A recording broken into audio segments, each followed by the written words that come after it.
بسم الله والصلاة والسلام على رسول الله.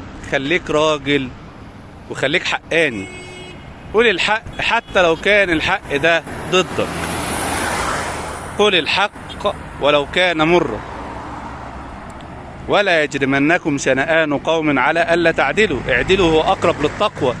يعني خليك إنسان حقاني حتى لو اللي انت بتقول الحق فيه ده إنسان انت بتكرهه، مش عشان بتكرهه تظلمه. إياك والظلم، فالظلم ظلمات يوم القيامة. ربنا سبحانه وتعالى قال يا عبادي إني حرمت الظلم على نفسي وجعلته بينكم محرما فلا تظالموا. ما تظلمش حد، ما تظلمش حد عشان انت مش حبه، ما تظلمش حد عشان مصلحته بتتعارض مع مصلحتك.